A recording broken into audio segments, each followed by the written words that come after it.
Saudara, Anda masih bersama kami di Kompas Sulsel dan kita hadir dalam sesi dialog pagi hari ini. KPK membuat gebrakan dengan menetapkan Setia Novanto, Ketua DPR RI, sebagai tersangka dalam kasus korupsi KTP elektronik.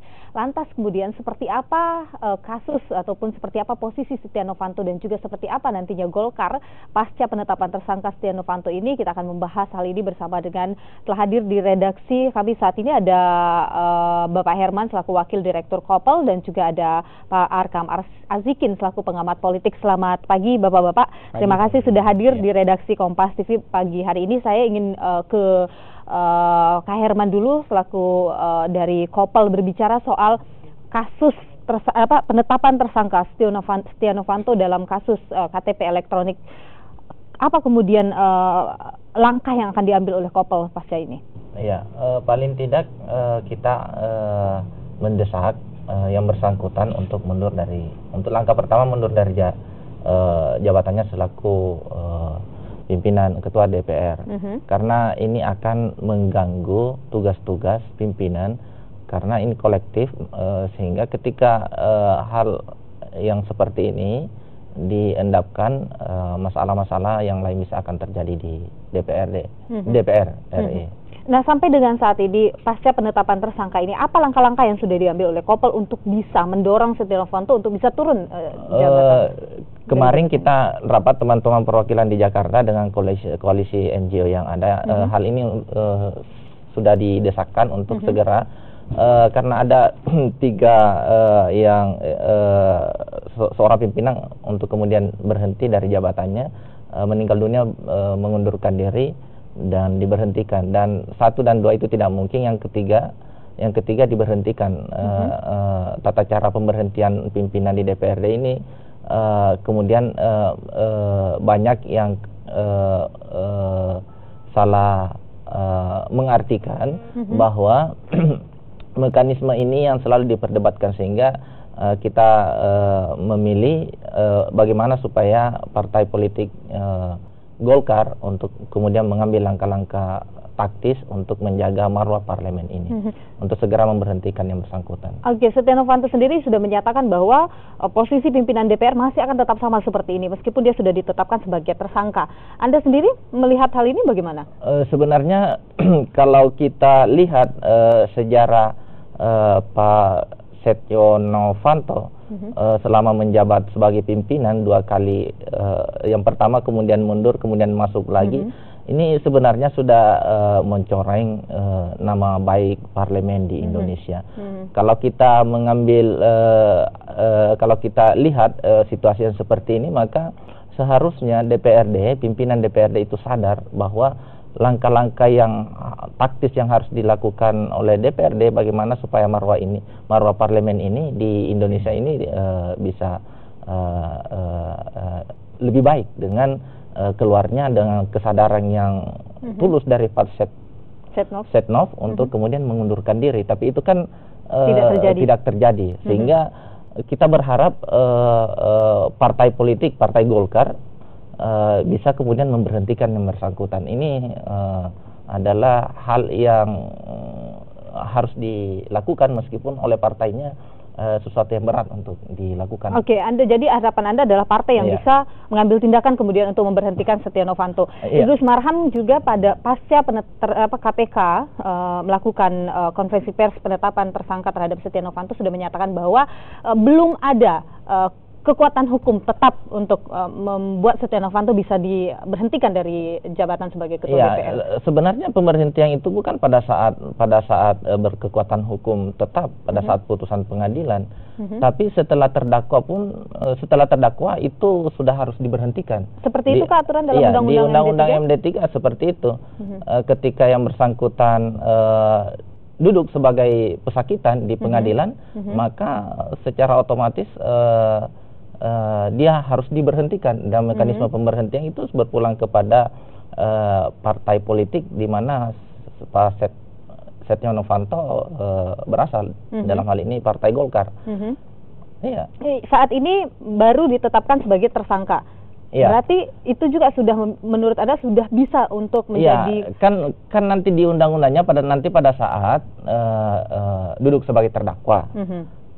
duduk sebagai terdakwa dan mau tidak mau dengan kasus ini pasti yang bersangkutan akan di pengadilan masuk dalam proses itu, sehingga supaya ini elegan, tidak ada pikiran macam-macam baik di DPR, lebih-lebih dengan masyarakat sipil di luar, dan semua komponen masyarakat warga negara Indonesia. Tidak ada yang bisa berpikir macam-macam seperti yang saya sebutkan tadi, maka selayaknya partai politik Golkar mengambil tindakan untuk kemudian memberhentikan yang bersangkutan. Oke, baik. Pak Arkam, ya.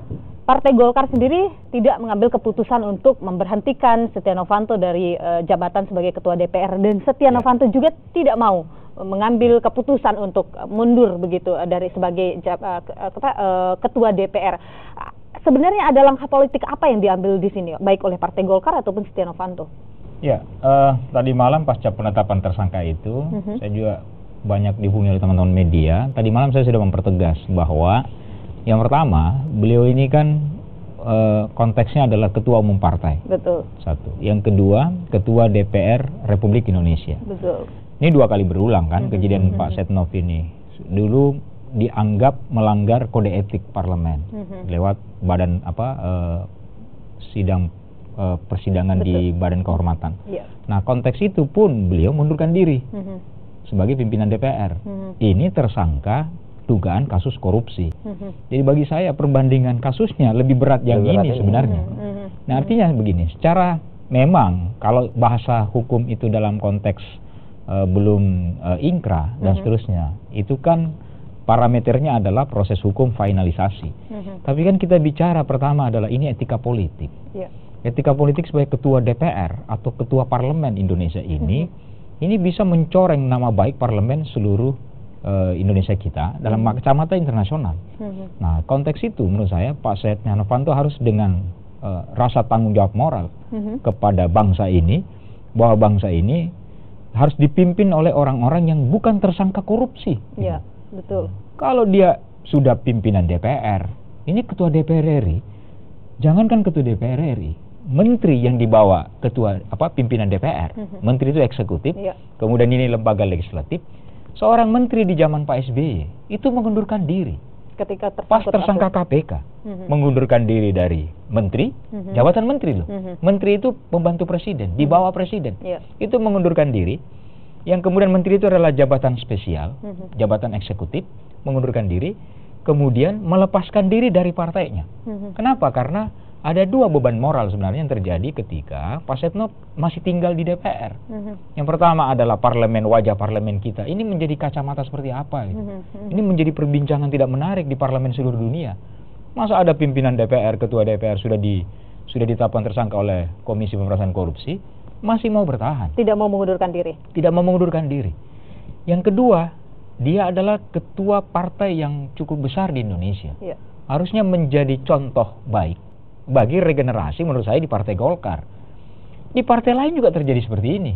Kan pernah ada beberapa kejadian, umpamanya di PKS, ya kan, di teman-teman di Demokrat, di partai-partai lain yang ada tersangka langsung mengundurkan diri. Dalam konteks dinonaktifkan dari jabatan fungsionalnya sebagai ketua umum Partai Golkar. Di tempat lain pernah, PKS kan mengalami waktu teman-teman PKS ini, ketua PKS-nya tiba-tiba tersangka oleh KPK, kemudian diambil oleh KPK. Langsung rapat pleno. Menurut saya Partai Golkar harus memperlihatkan proses pendidikan politik lebih menarik bagi publik. Tapi langkah yang diambil kemudian oleh Partai Golkar dengan Idrus Marham sendiri kan menyatakan bahwa kita akan melihat dulu kasus ini. Ini kan belum ada penetapan, belum ada kekuatan hukum yang tetap dari terkait dengan kasusnya. Apa sebenarnya yang perubahan? Kenapa Partai Golkar kemudian bisa mengambil keputusan seperti itu? Yang pertanyaan menariknya adalah kasus yang kemarin saja Pak Setnov bukan dalam konteks tersangka kasus korupsi, beliau mau mengundurkan diri. Apa karena takut dipecat di Badan Kehormatan waktu itu? Bisa jadi iya. Nah, sekarang konteksnya ini kan lembaga anti korupsi, ini lembaga independen, kemudian sudah mengumumkan tadi malam dan semua orang matanya tertuju ke sana.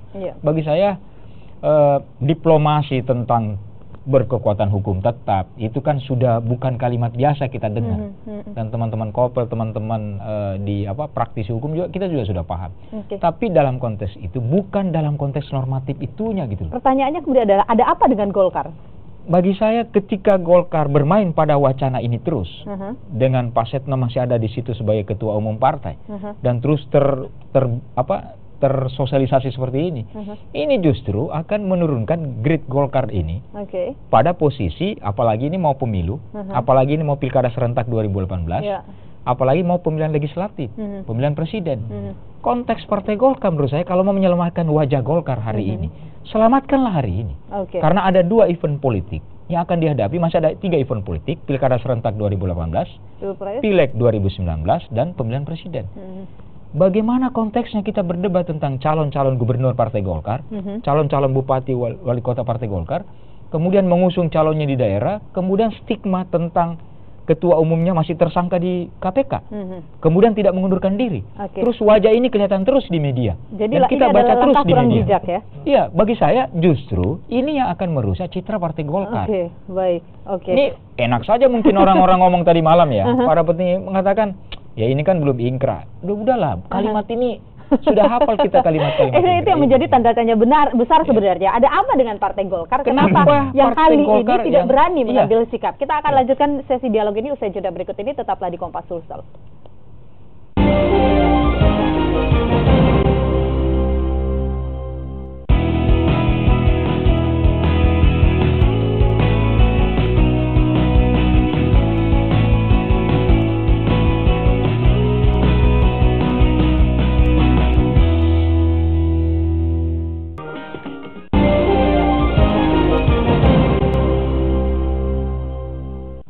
Saudara, Anda masih bersama kami di Kompas Sulsel. Saya juga masih bersama dengan Wakil Direktur Kopel, ada Bapak Herman di sini, dan juga ada pengamat politik Bapak Arkam Arsikin, dan kita masih membahas terkait dengan Golkar dan juga kasus Setia Novanto. Saya ingin kembali lagi ke Pak Arkam. Pak Arkam, kalau kita melihat pasca Setia Novanto menjadi ketua Golkar, ketua umum Golkar, kemudian ada banyak sekali kunjungannya ke Sulawesi Selatan, beberapa kali kunjungan ke Sulawesi Selatan. Ini tentu saja adalah dalam kaitan untuk Pilkada serentak 2018 mendatang, dan diharapkan mampu menaikkan nama Partai Golkar dan kemudian calon dari Partai Golkar juga. Anda melihat pasca ini kemudian akan seperti apa posisi Partai Golkar di Sulawesi Selatan? Kita kaitkan dengan Pilkada di Sulawesi Selatan nanti. Hampir semua fakta politik yang terjadi, pimpinan-pimpinan partai politik yang sudah ditetapkan tersangka korupsi, ini baru tersangka kan? Ini kan sama peristiwanya. Yang sudah tersangka korupsi itu mempengaruhi efek kepada partai politik. Semua terjadi. Teman-teman di Demokrat, ya kan, dari berapa persen 2 bulan tiba-tiba turun seperti itu, terjun bebas. PKS mengalami hal yang sama, ya kan. Kemudian partai-partai lain yang kemudian mengalami kasus korupsi, pimpinan elit partainya itu mengalami hal yang sama. Nah, kalau umpamanya Partai Golkar masih mau bertahan pada posisi ini, kemudian ya bagi saya pasti akan berpengaruh kepada pilkada serentak. Bukan hanya Sulsel ya, seluruh Indonesia. Apalagi Pak Setnov kan sering ke sini. Ini kan ya memang ada calon gubernur Partai Golkar di sini, ada Pak Nurdin Halid, ada beberapa calon bupati, calon wali kota. Bagi saya kalau Golkar mau bermain-main pada wilayah ini, ya silakan aja. Kalau memang tidak mau memposisikan ini, menurut saya ini lebih elegan. Rapat pleno Partai Golkar, tentukan pelaksana tugas ketua umum. Apa susahnya gitu? Tadi malam pada pasca penetapan KPK, Nurdin Halid selaku ketua harian Partai Golkar ini juga sempat mengeluarkan pernyataan bahwa masih akan tetap seperti ini. Saya nonton juga di Kompas TV. Masih tetap seperti ini, tidak ada pelaksana tugas ketua umum, ya silakan, itu memang hak partai. Tapi ingat, ada hak publik untuk tanda petik marah kepada partai politik. Dan ingat, suara publik itu yang menentukan suara partai loh. Bukan suara pengurus. Kalau dihitung jumlah pengurus partai politik atau Partai Golkar sekarang, berapa coba jumlah pengurusnya? Kalau mengandalkan jumlah pengurus untuk memenangkan Partai Golkar di Sulsel, apalagi mau menghadapi pemilihan gubernur, saya rasa ini kemungkinan tanda-tanda kalah Partai Golkar di Sulsel lagi. Kalau hanya gara-gara mempertahankan Setia Novanto, ini bisa berimbas ke pemilihan gubernur di Sulawesi Selatan, pemilihan gubernur di provinsi lain di Jawa Barat, di provinsi lain, dan pemilihan kabupaten bupati dan wali kota. Baik, saya ingin ke Kak Herman terlebih dahulu. Pak Herman, kita tahu bahwa DPR dan KPK ini sebenarnya sedang berseteru soal hak angket. Ya kan? Ini sedang berseru, dan di tengah perseteruan ini KPK kemudian menetapkan Setia Novanto sebagai tersangka. Banyak kemudian yang menganggap bahwa ini ada kaitannya begitu. Anda sendiri melihat bagaimana?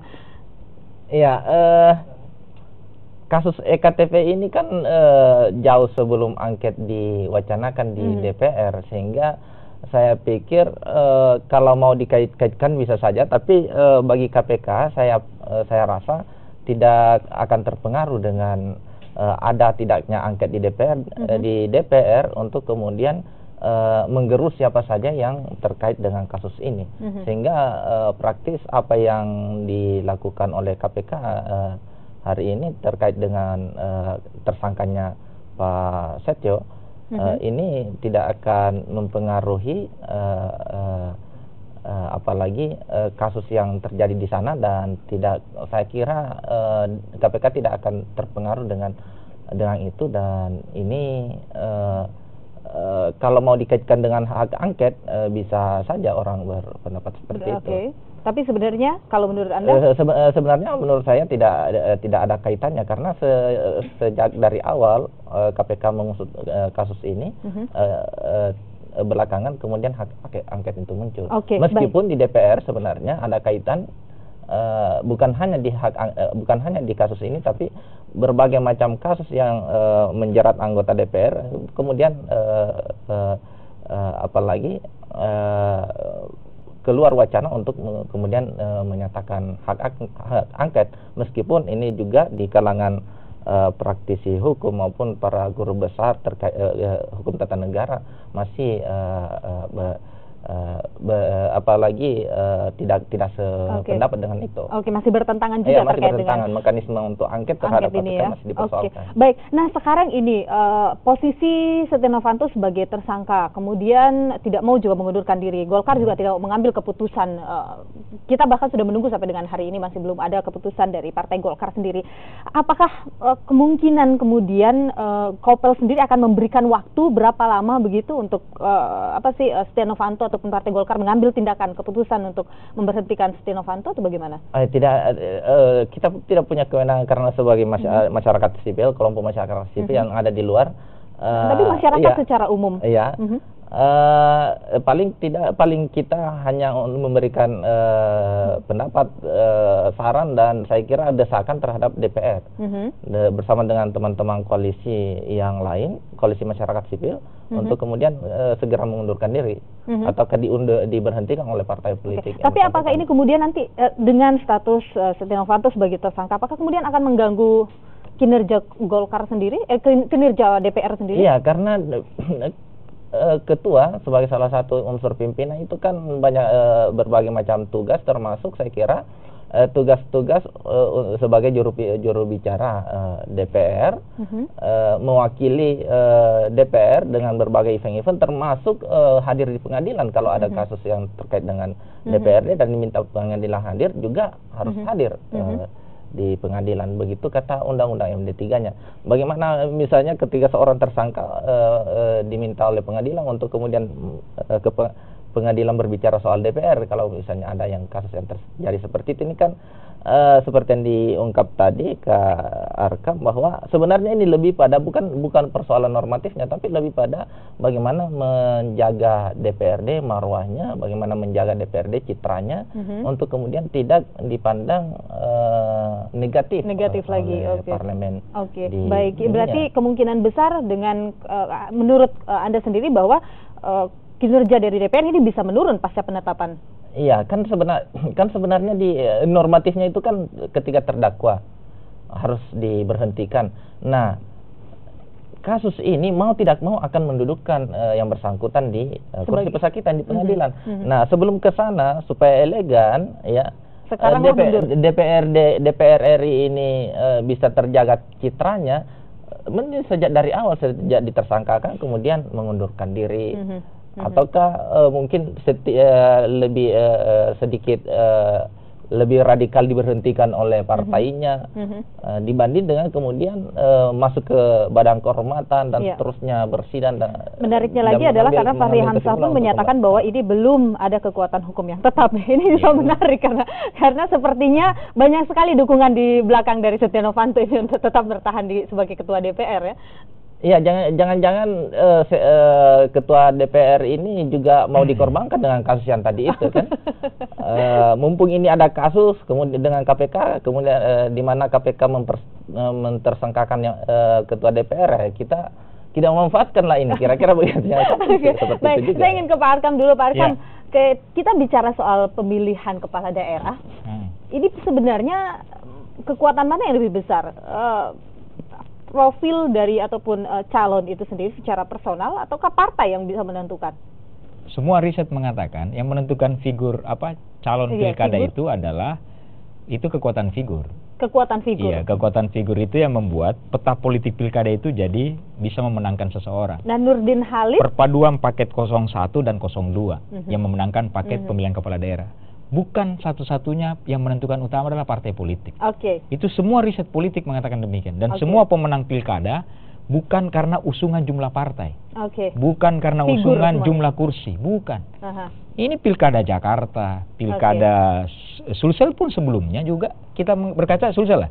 Pilgub Sulsel ini, waktu Pak Sarul memenangkan pertarungan pilgub, itu bukan karena jumlah kursi. Itu bahkan partainya terbatas. Cuma 3-4 sekian partai, yang lainnya lebih banyak.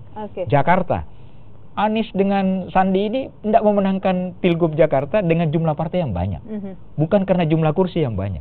Sekali lagi, bukan partai yang menentukan pemenangan proses pilkada di gubernur dan kabupaten tapi figur. Kota. Sekarang Partai Golkar memiliki Nurdin Halid. Ya. Nah, posisinya berarti Setia Novanto tidak akan mempengaruhi keterpilihan Nurdin Halid dalam pilgub. Dalam konteks kalau kita bicara pilkada tadi, kekuatan pilgub itu adalah kekuatan figur.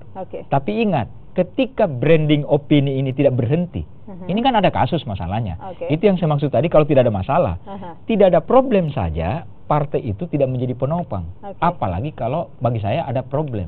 Ini ketika ada kasuistik, ini ada kasuistik, bagi saya elegannya ini adalah membuat Partai Golkar ini bisa menjadi persoalan besar di tingkat pemenangan pilkada. Karena image ini akan dipakai oleh lawan-lawan politik. Namanya juga pertandingan politik. Lawan politik akan dengan senang hati kalau kemudian calon Partai Golkar tidak mengganti ketuanya. Malah ini bisa menjadi bumerang sebenarnya. Karena akan terjadi stigma atau kampanye-kampanye di sosialisasi nanti bahwa ketua umum partainya masih tersangka korupsi. Bisa kita kebayang kalau ini menjadi branding kampanye partai atau lawannya. Gitu. Saya mengambil poin satu, karena ini kekuatan figur ya, kekuatan pilkada. Satu. Yang kedua, partai di situ adalah penentu kedua setelah figur. Nah, ketika terjadi antara figur dengan partai, saya khawatirnya lawan politik akan memperbesar posisi partai. Kampanye proses partai nanti akan berhadapan-hadapan, gambar-gambar ketua-ketua umum partai. Ini yang membahayakan figur. Pertanyaannya, kalau calon gubernurnya nanti di sini akan terjadi atau di provinsi lain, apakah Pak Setnov akan datang kampanye di sini? Saya pastikan tidak datang. Kalau datang, malah menambah suara ini akan turun, karena masih tersangka korupsi. Jadi bagi saya lebih menarik diganti pelaksana tugas ketua umumnya. Mau Nurdin Halid silakan, ya kan? Mau Pak Seno-Seno di Golkar itu ada Pak Luhut, ada Pak Idrus Marham, atau wakil-wakil ketua umum yang lain. Banyak potensi di Golkar. Kenapa potensi Golkar ini nggak dipakai menjadi branding kualitas, branding daya tarik partai menyongsong pilkada serentak, daripada mempertahankan nama yang sudah jelas-jelas tersangka kasus korupsi, kok masih dipertahankan? Pertanyaan tadi menariknya betul. Ada apa? Kok ini dipertahankan? Sementara partai-partai yang lain ketua partainya korupsi langsung diganti, wakil ketuanya langsung diganti, bahkan menterinya langsung diganti. Gitu. Baik, kita masih punya pertanyaan itu. Ada apa dengan Partai Golkar ini? Kenapa tidak berani kemudian mengambil tindakan tegas terhadap Setia Novanto? Saya ke Pak Herman, mungkin pertanyaan terakhir untuk Pak Herman. Kira-kira kemudian akan seperti apa ini ke depannya kasus Setia Novanto ini? Utamanya pada posisi DPR. Kita melihat bahwa kasus ini kan kasus yang menjerat Pak Setio ini kan sudah 2 kali menjadi ketua Golkar, kemudian mengundurkan diri, diangkat lagi kembali ketua. Sepertinya tidak ada kader-kader partai Golkar yang lain untuk menduduki jabatan itu, sehingga saya kira DPR ini semakin tercoreng di mata publik. Seperti apa, belum kita bicara soal kinerja, soal tampaknya saja dari luar perwajahan DPR kita seperti ini itu sudah negatif di mata publik. Belum kita melihat kinerjanya seperti apa, fungsi legislasinya, budgetingnya dengan pengawasannya, ini semakin jauh dari harapan. Oke, baik, mungkin ini adalah kasus terburuk ke dalam segala kasus yang muncul dari tadi DPR. Pak Herman kan sudah sampaikan banyak tokoh. Ada Agung Laksono, ada Pak Idrus Marham yang sudah lama jadi sekjen, ada Pak Nurdin Halid, ada Menteri Perindustrian yang sekarang masuk kabinet, Pak Erlangga, banyak tokohnya, ada Pak Luhut. Banyak sekali sebenarnya. Saya rasa, mempertahankan satu orang dengan mencoreng nama baik partai, menurut saya Golkar betul-betul mengambil resiko. Oke. Dan pertanyaannya adalah ada apa dengan itu? Itu yang masih belum ketemu jawabannya ya. Ada apa dengan Partai Golkar?